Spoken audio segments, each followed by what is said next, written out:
Hello guys welcome मेरो mini ब्लगमा। म चाहिँ पोखरा फेवाताल घुम्न जाने बेलाको सर घुमा यो सिर्जना चोकमा रहेको पुल कस्तो दामी छ, ठुलो ठुलो चारतर्फको बाटो भएको। त्यसै गरी हिँड्दै हिँड्दै हिँड्दै हिँड्दै गाडीमा गयौँ। बुढाबुढी यसो चट्ट पारेर भिडियो गर्दियौँ। त्यसपछि अनि अगाडि गएर अनि जाँदै थियो हामी पनि हेर्दै हेर्दै। मेरो पहिलो अनुभव, म हेर्दै हिँड्दै थिएँ अनि ट्याक्क फुलै फुल भएको त्यो बिचमा चाहिँ बाटोको अनि राम्रो लाग्यो। अनि त्यहाँ पनि भिडियो क्लिप लिइहालेँ।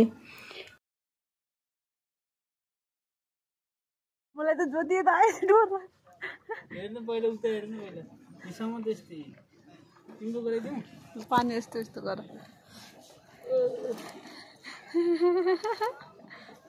भयो ए मेरो त मुटु ढुक ढुक डर लाग्यो यार।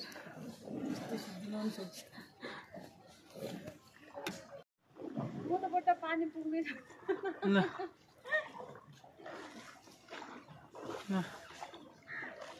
पानी नै भेट्दैन हेर्नु त। दो फेवातालमा म पनि त्यही आउँछु त न।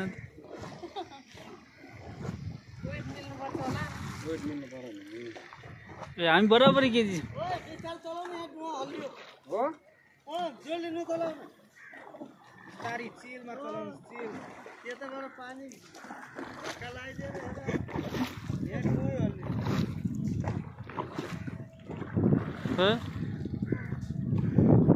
पानी छ यस्तो यस्तै गर न।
कति लिनुपर्छ? पुरै घुम्नलाई कति लिनुपर्छ? 6 घन्टा 6 घन्टामा भ्याउँछ पुरै। हेरौँ है गाइज।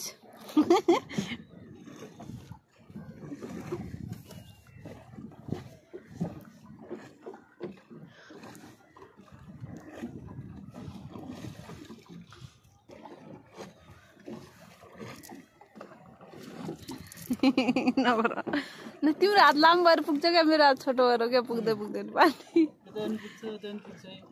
नगर कि बड्डा हलिन्छ डर लाग्यो।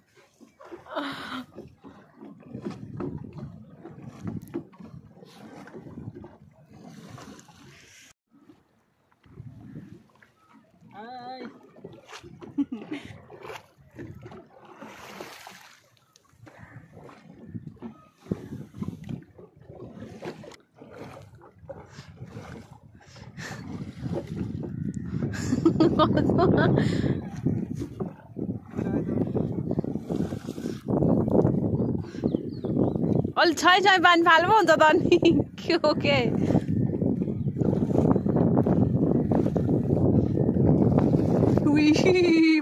तिमीले गरेर हल्ल्यो यार।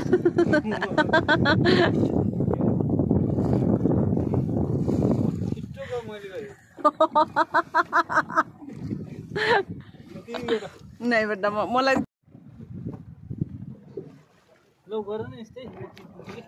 मलाई डर लाग्छ।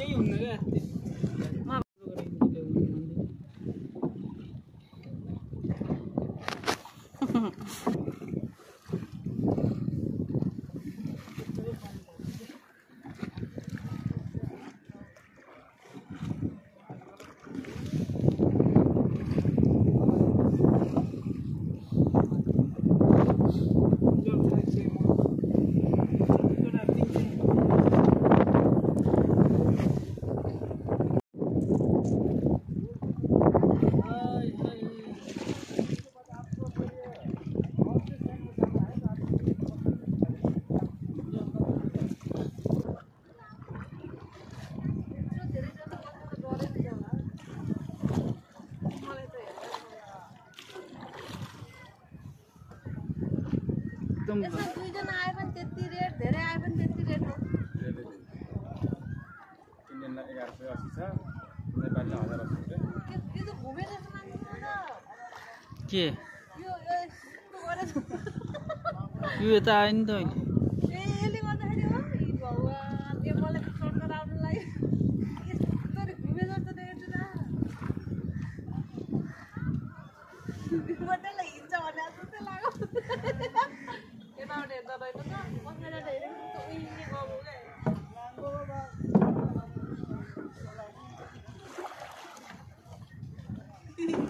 नछोड्नु है हाम्रो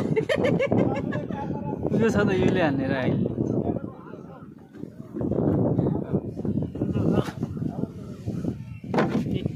बड्डा मोमो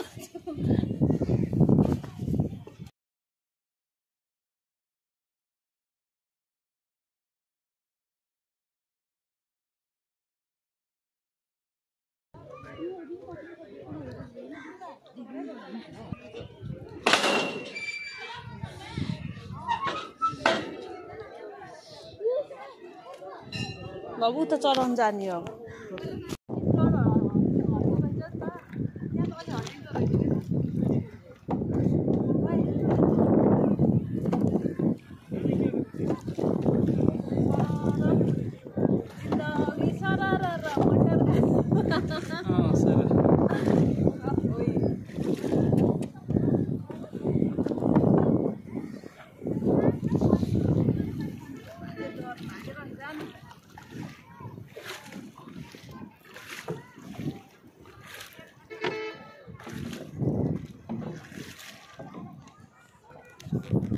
खेलाउनु मन हो तर अब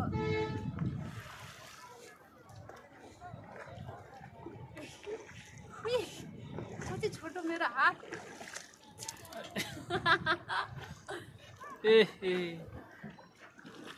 ओम नमः शिवायम यसको पनि छत हुने रहेछ त यो छ त त्यही उता हेर न पछाडि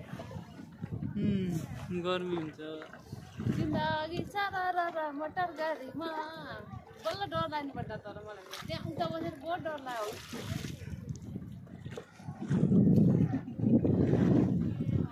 भयो बन्द गरौँ उता उता अगाडि क्यामेरा गरौँ न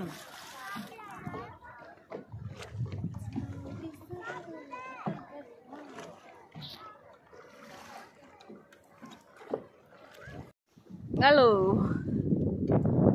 मुखे त फर्काउनु मिल्दैन र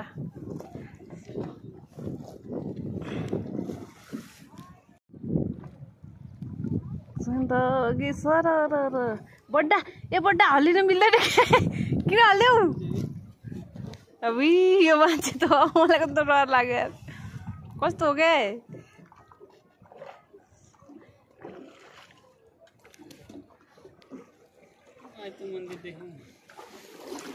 अब काट यस्तो म त देखाउनु मिल्दैन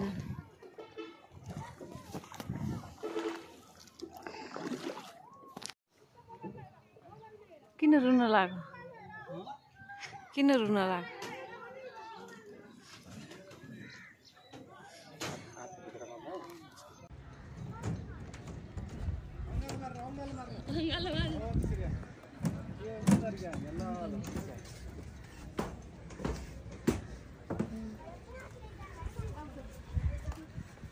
यता जानु यता हो